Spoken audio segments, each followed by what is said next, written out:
Good afternoon, students. I welcome you all for this session. And today we are going to discuss regarding the generations of an operating system, types of an operating system, and also the services provided by an operating system. Fine. As today we have seen regarding the important concept, that is the introduction of an operating system and why the operating system is really important for us, that we have seen as day, and also the functionalities. What are the different functionalities that are going to be provided by the operating system? That also we have seen yesterday, and today we'll be going to start our session with the generations of an operating system. Fine. So in this generations of an operating system, like we used to have four generations. The first generation from 45 to 55, second generation from 55 to 65, third generation from 65 to 80, and fourth generation is going to be from 80 to the present. So these are the four important generations of an operating system. So when it comes to the first generation of an operating system, in the first generation we have been using the vacuum tubes and the plugins, and punch cards also we have been used. Plug boards are nothing but the punch cards and vacuum tubes. So in the first generation of computers, basically before the vacuum tubes, they are going to make use of mechanical relays. So what are that mechanical relays? In the sense, these mechanical relays are very much important in order to start or stop the machine that is going to be working. So for that mechanical relays, in the before the first generation they used to use that mechanical relays, but they find it very much difficult. So for the later on, we have come with this vacuum tubes and punch cards. So vacuum tubes and punch cards. So after that, the mechanical relays, we used to suppose if you want to do any sort of job, in the sense, we used to write that program on a paper, punch it on a card, and that card should be inserted in the card reader, and that card is going to be inserted onto the system. Then only our task is going to be executed. This much process is going to have in we are going to have in the early stages of a computer. Fine.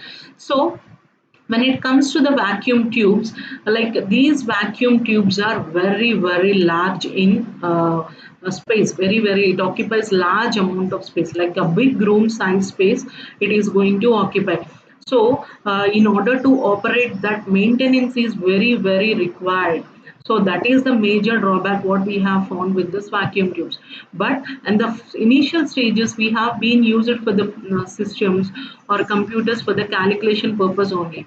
But at that time, these calculations are going to be very simple. They are going to be very easy when we are going to do this calculations.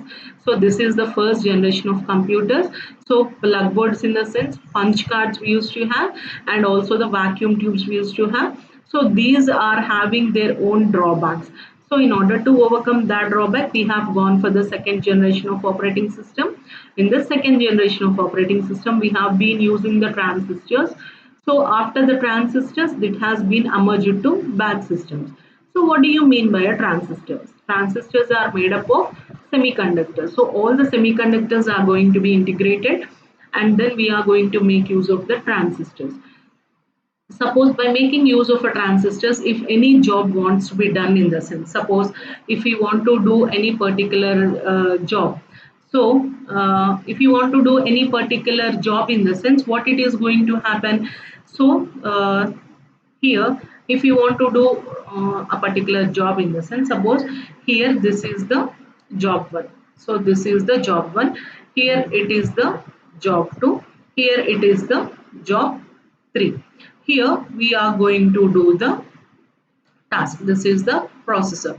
So here previously, before the batch operating system, what the processing, how the operating system will do is, first it will execute the job 1, I mean task 1. This is first it will execute, second this task will execute, and third this task will execute. Suppose job 1 and job 3 are of similar tasks, even though they are of similar, but it is going to execute only one job at a time. So that is the drawback we have found in when we are going to make use of transistors. So in order to overcome this drawback, we have gone for batch operating system. So what do you mean by this batch operating system is, I have said you that job 1 and job 3 are similar. Is it not so? So we are going to include this job 3 also here. So we call it as a batch. So this whole comes under one batch and it is going to be executed. Next job 2 will be going to be executed. Here 3 won't be there. Why? Because job 1 and job 3 are similar tasks. So what we have done is we have done as a batch job 1 and job 3. This finds very much easy when compared with a single job. Single job in the sense each and every job must and should we have to do. But what the drawback over there is, if they are similar jobs also, we have to do in a separate manner. So in order to overcome that, we have gone for the batch operating system. So in this batch operating system, we are going to combine a similar jobs together, job 1 plus job 3 combined, and we are going to be executing. So this is the batch operating system. So the second generation is going for this batch operating system, and here we will be going to make use of batches as I have said you. So different jobs are going to be combined as batches, and those batches are given to the processor, so that batch is going to be executed at once. So that it is a great idea. Why? Because collection of jobs is really important. Instead of doing single job, collection of jobs and grouping them is very good idea, so that the tasks become easier. Within limited amount of time we can complete the task. So that is the second generation of an operating system. And here comes the third generation of an operating system. In this third generation, we have been used integrated circuits. With the help of those integrated circuits, we achieved the multi-programming also. So here in this third generation, it was emerging from 1965 to 1980. So here in this third generation, we used to have different large scale scientific computers for numerical calculations. And if you want to go for commercial works, we will be going to have 1401 as a commercial works purpose. So these both things are going to have different tasks separately. So in order to have that, OS 360 came into emergence. OS 360, which is the major computer which is used in small integrated circuits. So by making use of this OS 360, this third generation computers have been working. Here we have done the concept of multi-programming. Multi-programming in the sense here, if you are going to see the job, see the diagram, job 1, job 2 and job 3 and operating system is there. So here multi-programming in the sense many programs are going to be done. So not only a single program, many programs are going to be done when we are going for the multi-programming concept. So in the third generation, we make use of integrated circuits and achieved the multi-programming. And in this third generation, there is a one important and nice concept which is called as spooling. Spooling is nothing but keeping like putting all the jobs on the buffer. Like, what do you mean by a buffer? For the later use, we'll be going to keep some sort of space.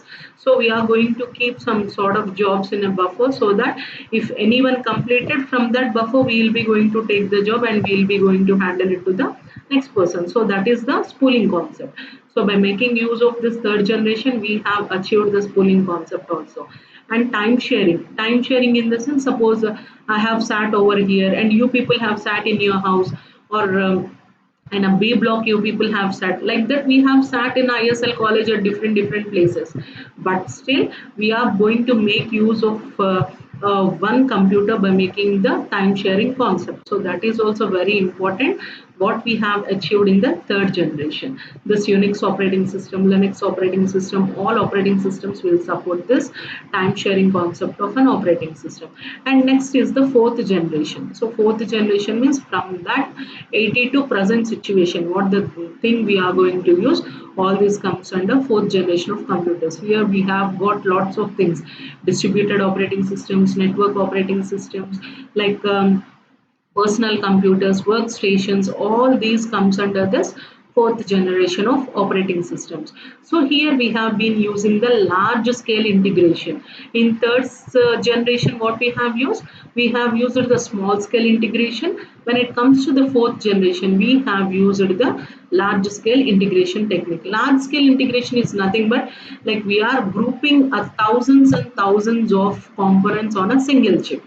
So that is the large scale integration. So by combining all the components on a single chip, we are going to achieve the task what we are going to be done. So that is the large scale integration technique. So these are the different generations. From first we have been used the plugged cards, and also we have been used the vacuum tubes. In the second generation we have been using the like a transistors, and we achieved that's multi-programming. And third we have been used the integrated circuits, and final in fourth generation we have been using the network operating systems, distributed operating systems, in order to complete our task. And the next topic is the types of operating systems. So what are the different types of operating systems we are having? There are many different types of operating systems based on the purpose what we are going to use. So here comes the first operating system, which is the batch operating system. So let me explain you clearly, like what do you mean by a batch operating system. So here I have said you now, batch is nothing but grouping all the things together. So grouping the similar jobs together and getting the task to be done is the batch operating system. Fine. So by making use of this batch operating system, we used to save the time very much. Why? Because like three jobs we can send if they are, make sure that they are same jobs groups together. Fine. Same jobs groups together. So that is the batch operating system. Next one is the what is that? The multi programming operating system.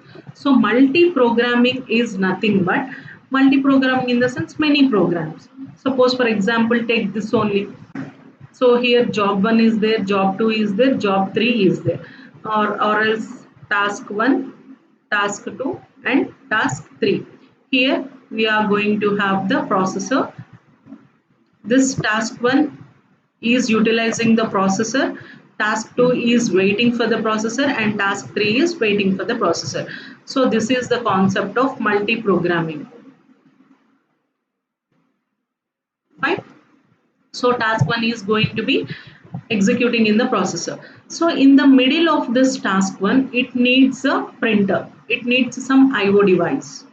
So task 1 needs an IO device. So what this task 1 will do, it will stop the process here and it will go to the IO device, complete its work. When it stops and it is moving here, what is the CPU doing at that time? The CPU is in ideal state, but we don't want our CPU to be in ideal state. The main motto is we have to make the processor as much busy as possible. Fine. So here we don't want to make the processor in an ideal state. So now comes the task of an operating system. What our operating system will do is it will be going to allocate this task 2 to the processor. Why? Because task 1 is in halt mode. Why? Because it is going with this IO device. Now processor is in ideal state, but we don't want to make our processor in ideal state. So now the task 2 is going and executing in the CPU, and after completing of this task 3 will go and execute in the CPU. After the completion of this task, again the task 12 will resume and it will going to be executed in the CPU. So this is how the multi-programming operating system is. This is one of the different types we have been. So multi-programming in the sense many programs are going to be executed by the processor. So this is one of the important type of an operating system. Fine. And next one is the multitasking. So multi-programming and multitasking. So what do you mean by multi-programming? Multi-program means many programs are there.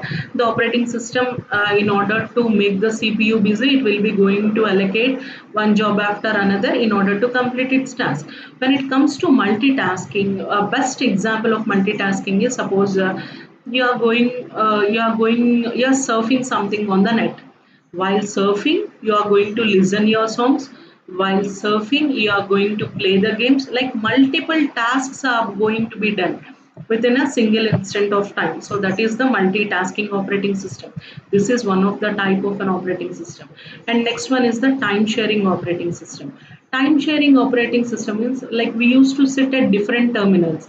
I'm sitting here, somebody sat beside me, beside my cabin, somebody sat beside that. So we have been sat on different terminals, but we are going to do work with the same system, which is a major system. So the time has been shared among the different processes.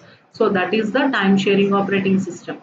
And the real time operating system. The real time operating systems are being used for the specific purpose. For example, in navigation purpose, in aircraft's purpose, in flight control mechanisms, like means they are going to be used in a particular functionality. So when it comes to aircrafts, when the plane should be landed, at what time it has to land. So everything has to be in minute time, milli nano time seconds. So that much also we have to take care of. So this is of real time operating system. So these are the different types of operating systems we are having: batch operating system, multi-programming operating system, multitasking operating system, time sharing operating system, and finally the real time operating system. And next we will be going to go with operating system services. So what are the different services that are going to be provided by the operating system? That is program execution. So this is the first service that is going to be provided by the operating system. Program execution is nothing but this operating system is responsible for all the programs which are executing on the system.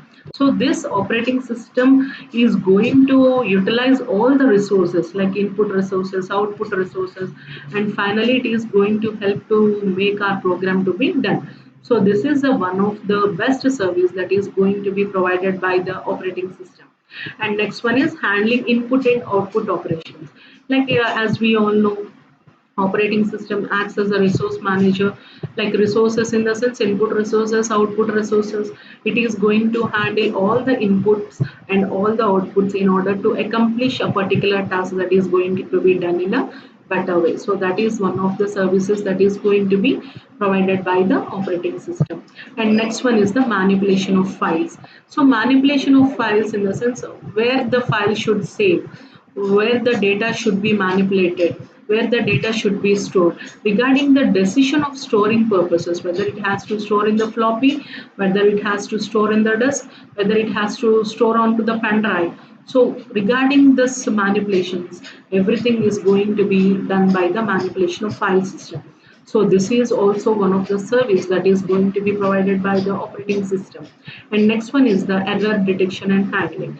As we all know, when we are going to do any particular task, we will be coming across many of the errors. All of the errors should be detected. So first the operating system is going to detect where that error has been occurred, and after that it will be going to rectify that error, and it allows us to work the program run in a better way. So that is the error detection and handling. Next one is resource allocator. This is one of the major important functionality of the operating system. Why? Because it is the one which is going to allocate resources to different processes. So if five processes are there, only three resources are there. Those three resources have been shared among five different processes. That is how this operating system acts as a resource allocator. And next, it is going to be acts as an or provide service as an accounting. Accounting is nothing but keeping track of all the details. I'll show you an example. So here, as I have said you, this job 1, job 2 and job 3, they have been done in this processor. So I have said you that when job 1 is doing, it halted its program, as it not. So when it halted its program, what this job one has to do is it has to record all the details. So it has to record all the details till which instruction it has executed, from where it has to start, where it has been stored. All the instructions are going to be recorded. So this recording we call it as an accounting. If this recording is not there, so where job one will resume, at what point it will resume, it don't know. Again it will start from zeroth instruction and keep on doing. So in order to not to get that clumsiness, what we are going to do is we are going to record the details where it has halted.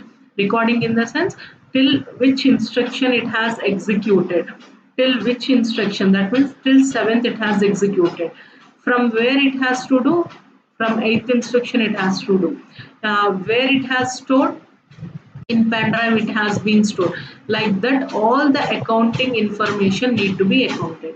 This is one of the important service that is going to be provided by the operating system. And next one is information and resource protection. So we have to keep safe regarding our information, we have to take care of our resources, we need not want our resources to be mixed with another processes or another resources. All the things need to be taken care by this operating system. So these are the different services that are going to be provided by the operating system: program execution, input output handling, file system manipulations, error detection and handling, resource allocation, accounting, and information and resource protection. So all these are the different things that are going to be services that are going to be provided by the operating system. Fine. Generations means 4 generations we are having. So in one generation, what is the drawback with vacuum tubes and plugged cards? Why we have emerged for transistors, why we have emerged for ICs? So those comes under generations. What are the different types? What type is used for which operating system? That is of types. And what are the different services that are going to be provided by the operating system is also we have seen. Fine. Well, today we'll be going to wind up by this session. In the next class, we'll be going to look after the system calls as well as the what are the different structures we are going to have in an operating system. Thank you, students. We'll be going to meet in the tomorrow's session, so that we'll be going to learn different structures, monolithic, like different structures we are having. All the structures we'll be going to see in the tomorrow's class. Fine. Thank you all, students. Have a great day. Thank you.